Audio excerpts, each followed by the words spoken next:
हो गया।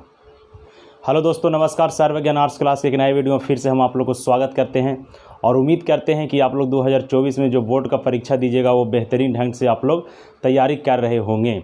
तो जैसे कि हमने इस वीडियो पर आप लोग के 2024 के लिए जो बोर्ड का परीक्षा देना है वो आर्ट्स का, पॉलिटिकल साइंस, ज्योग्राफी, हिस्ट्री और इकोनॉमिक्स ये और हिंदी, ये सभी का ऑब्जेक्टिव प्रश्न हम रेगुलर वीडियो दे रहे हैं। आप उम्मीद है कि आप देख भी रहे होंगे। तो आज जिस विषय को हम लेकर आए हैं जो क्लास 10th और क्लास 12th दोनों के लिए महत्वपूर्ण होगा और दोनों सब्जेक्ट में दोनों क्लास के लोगों के लिए ये क्वेश्चन हमेशा पूछा जाता है। जैसे पूछा जाता है कि सांप्रदायिकतावाद किसे कहते हैं, क्षेत्रवाद से आप क्या समझते हैं, अलगाववाद से आप क्या समझते हैं, परिवारवाद से आप क्या समझते हैं। और जब ये क्वेश्चन को आप देखते हैं अपना पेपर पर तो दिमाग घूम जाता है कि ससुरात ही नहीं है क्या, इसको लिखे हम कैसे।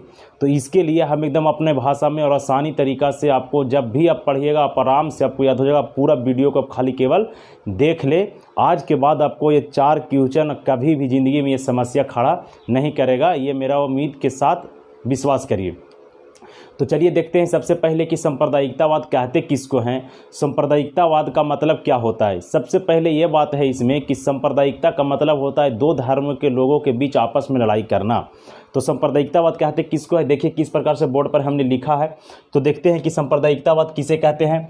तो कहता है कि यह एक ऐसी मनोभावना होती है जिसमें लोग अपने धर्म को दूसरे के धर्म से ऊंचा दिखाने का कोशिश करता हो, उसे क्या कहते हैं, सांप्रदायिकतावाद कहते हैं। चलिए अब अपने से फिर देखते हैं। कहता है यह एक ऐसी मनोभावना होती है जिसमें मनुष्य अपने धर्म को दूसरे के धर्म से ऊंचा दिखाने का कोशिश करता हो, उसे सांप्रदायिकतावाद कहते हैं। यानी अपना धर्म को दूसरा के धर्म से ऊंचा दिखाना और दूसरा को धर्म को अपने धर्म से नीचा दिखाना ही क्या कहलाएगा, सांप्रदायिकतावाद। उम्मीद है कि आपको ये क्वेश्चन का आंसर एकदम बहुत बेहतरीन है, याद हो जाएगा।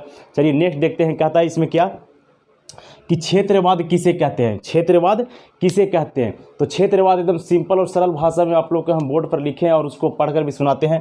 कहता है इसमें कि जब कोई व्यक्ति या समूह अपने क्षेत्र से लगाव और दूसरों के क्षेत्र से अलगाव की भावना रखता हो, उसे क्षेत्रवाद कहते हैं। क्षेत्रवाद किसे कहते हैं, जब कोई व्यक्ति या समूह अपने क्षेत्र से प्रेम यानी लगाव और दूसरे के क्षेत्र से दुश्मनी यानी अलगाव की भावना रखता हो, उसे क्षेत्रवाद कहा जाता है। इसी अलगाववाद भी कहा जाता है सरल भाषा में। चलिए तीसरा देखते हैं क्या है इसमें। तीसरा है इसमें थर्ड वाला कि नस्लवाद किसे कहते हैं। ये बहुत VVI क्वेश्चन है, आपको एकदम इसको याद करना है और हमें जिम्मेदारी है कि इस वीडियो में आपको याद करवा देंगे। जब तक आपको याद नहीं करवाएंगे तब तक हम छोड़ने वाले नहीं हैं। चलिए देखते हैं।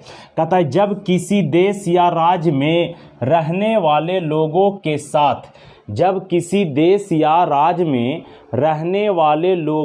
साथ रंग के आधार पर, किसके आधार पर, रंग के आधार पर, ये आपको इंपॉर्टेंट है, इसमें आधार पर भेदभाव किया जाता है, उसे नस्लवाद कहते हैं। जब किसी देश या राज्य में रहने वाले लोगों के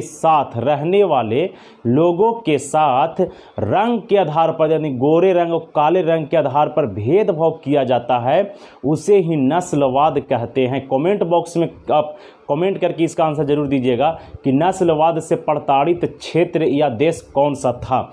चलिए लास्ट देखते हैं हम लोग इसमें कि परिवारवाद किसे कहते हैं, परिवारवाद किसे कहा जाता है। तो देखिए जब किसी राजनीतिक पार्टी के प्रमुख नेता चुनाव लड़ने के लिए अपने ही परिवार के किसी सदस्य को सीट देता है, उसे परिवारवाद कहते हैं।